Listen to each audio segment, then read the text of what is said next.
Welcome to the America 20XY Week in Review. Today is Saturday, October the 31st, 2009. I'm your host, Andrew Steele. Well, our first story this week is from Sunday, October the 25th by Reuters. 2 car bombs kill at least 62 in central Baghdad. Twin car bombs targeting 2 government buildings killed at least 62 people and wounded 158 in central Baghdad today, police said, in the bloodiest attack in the capital for 2 months.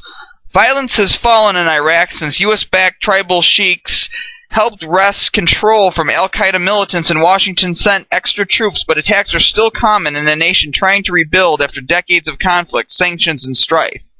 The 2 blasts shook buildings and smoke billowed from the area in central Baghdad near the Tigris River.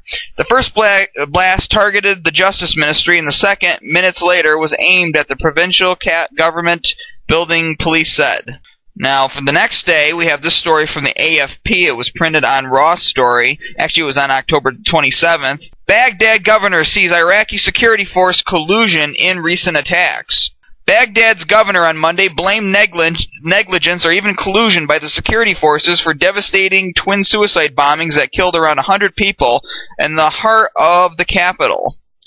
Governor Salah Abdul Razak said authorities had video footage showing the vehicles which exploded on Sunday, Iraq's deadliest day in more than 2 years. The near-simultaneous bombings targeting the Justice Ministry and the Baghdad provincial government headquarters wounded more than 500 and left body parts and charred corpses scattered around the streets of the capital. It's a human failure. It can only be negligence or collusion, Razak told AFP, noting that footage showed a white Renault truck carrying 2 tons of explosives driving up to the Justice Ministry building. The logo of the Department of Water in Fallujah, a former insurgent bastion west of Baghdad, was painted on the side of the truck, he said. How did it get from Fallujah to here?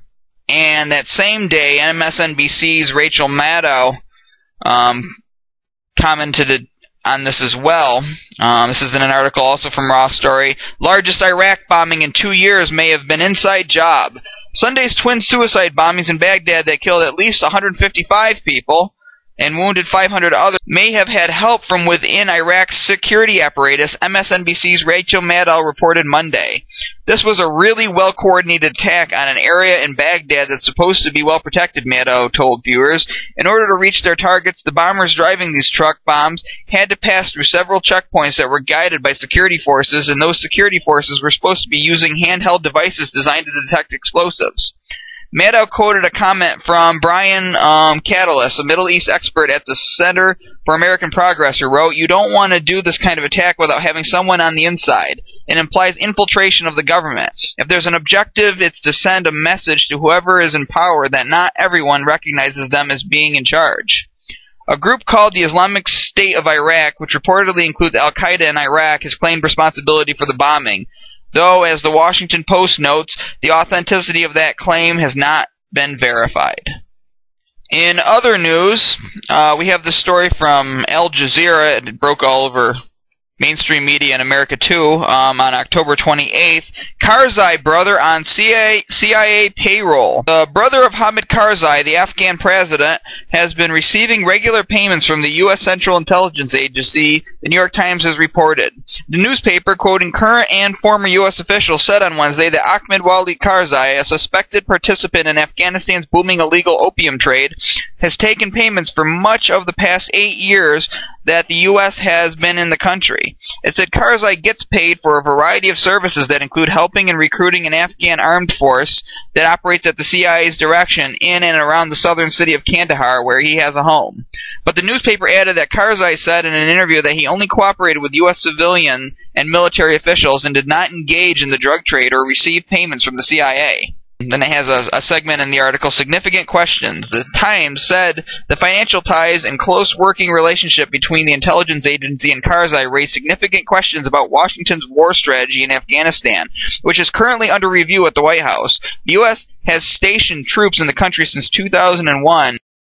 to defeat Taliban fighters there. The newspaper report comes amid deepening concern about growing U.S. troop deaths in Afghanistan, with October going down as the deadliest month since the soldiers were deployed.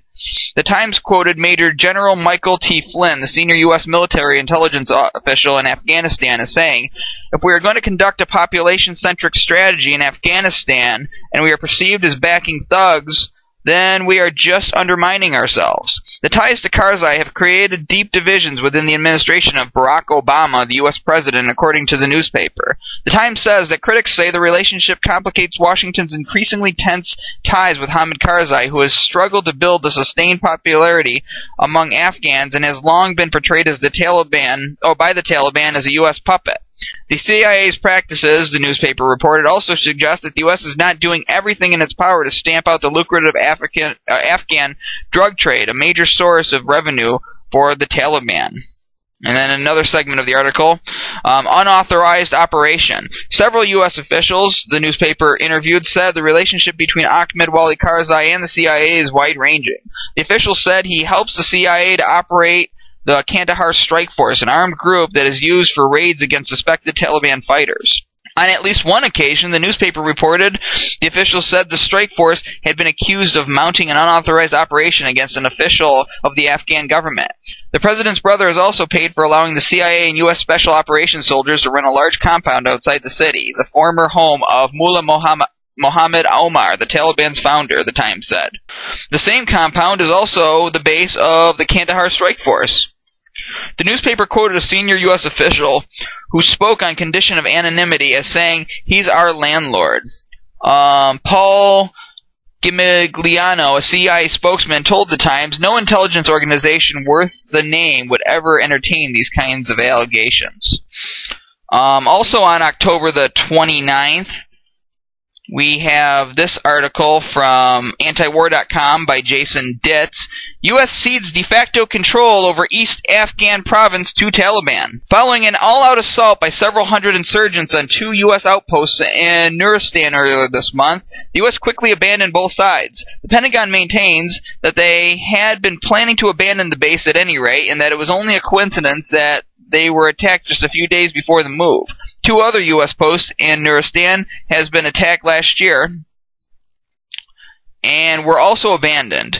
Those 2 outposts were America's last in the area, and this has meant that the eastern province has only a handful of U.S. troops now protecting the governor, and that Nuristan province is now under the de facto control of the Taliban faction run by Qari Rahman.